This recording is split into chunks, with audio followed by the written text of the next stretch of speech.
Assalamualaikum. Waalaikumsalam. Saya amalkan minum habbatus sauda, madu, setelah mengalami sakit kembung perut selama 5 bulan dengan izin Allah. Alhamdulillah. Betul. Okey, baik.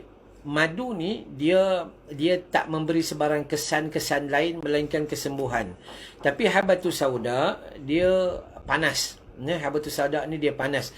Bagi orang yang ada penyakit panas, maka dia minum habbatus sauda, maka badan dia akan lebih terkejut. Sebab tu habbatus sauda, kalau kita baca dalam hadis, memang betul habbatus sauda ni merawat segala macam penyakit kecuali asam, kecuali mati. Tapi perasan tak, hadis itu dikeluarkan oleh Nabi SAW pada ketika orang ketika itu sakit akibat daripada kesujukan. Maka dia minum habbatus sauda. Habbatus sauda memanaskan badan dia, menjadikan suhu badan dia seimbang. Jadi kita boleh ambil habbatus sauda, tak ada masalah, tapi jaga-jaga. Tapi madu ni kita boleh jadi amal kehidupan dia. Ya, madu kalau kita baca 4 perkara tadi, yang pertama memang rawatan yang direct yang diajar oleh Nabi, sakit perut saja minum madu. Ataupun kalau orang yang memang tak tunggu sakit, memang amal setiap hari, atau hari pertama, lepas tu hari ketiga, lepas tu hari kelima dan sebagainya, maka dia beramal gitu. Ya, boleh minum 1 kali, boleh minum 2-3 kali, boleh minum 7 kali dalam semasa rawatan. Pada hari-hari biasa minum 1 kali, pagi cukup. Okey, atau kalau rasa penyakit tu tak sembuh juga, boleh minum tambah, tak ada masalah. Kenapa? Sebab mungkin perlukan dos yang banyak untuk buang toksin atau racun yang banyak dalam tubuh badan kita. Dan sebab tu bila dikaji oleh para ulama, madu ni bukan hanya disebut dalam Quran, bukan hanya disebut dalam hadis, tapi madu ni dikaji setelah ada sebutannya dalam Quran tu, dikaji dan sebagainya oleh alim ulama bahagian perubatan. Mereka mendapati sifat madu tu, yang tu paling bagus sekali. Dia cuci usus perut.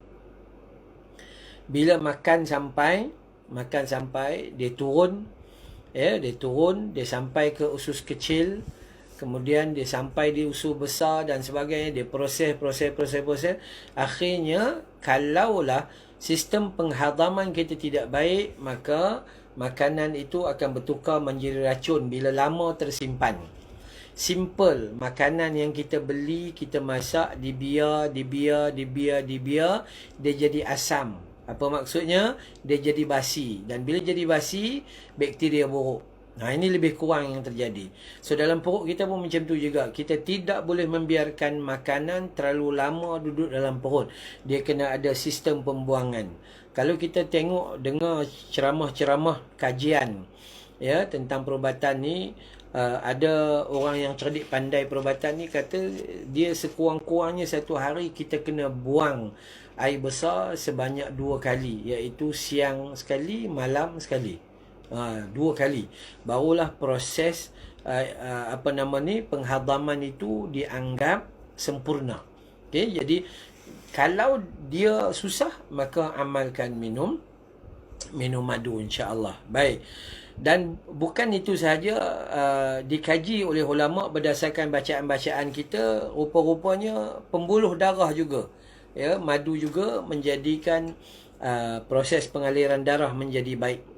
Bagi orang yang ada masalah kahak yang degil, yang pekat, yang tak boleh buang, maka cantiklah bila kita minum madu. Tambah-tambah orang batuk, ada orang minum madu sahaja, ada orang madu perah dengan lemon atau limau, ada buat macam-macam lah.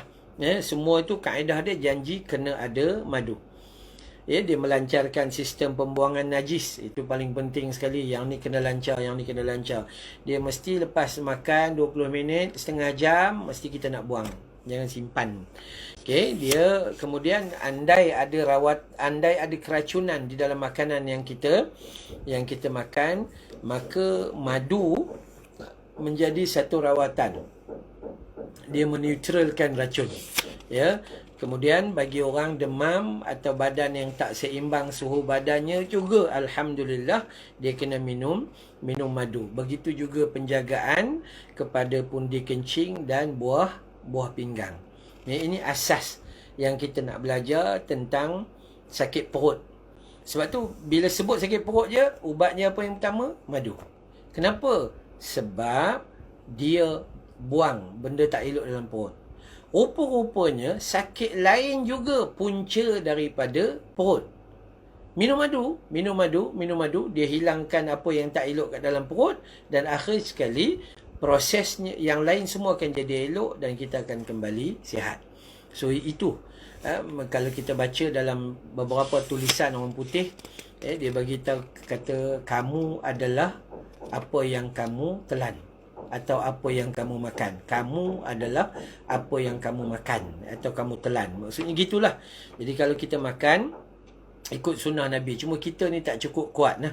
Sebab tu Nabi SAW ajar kita supaya beramal dengan puasa Isnin Khamis, atau jika tidak mampu, berpuasalah 3 hari dalam tempoh 1 bulan.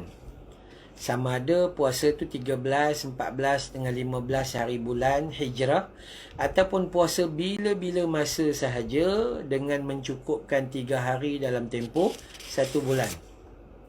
Kenapa? Sebab nak bagi rehat sistem penghadaman kita. Dan kalaulah tak boleh juga puasa, maka apa ceritanya? Ceritanya kita kena minum madu. Minum madu. Baik.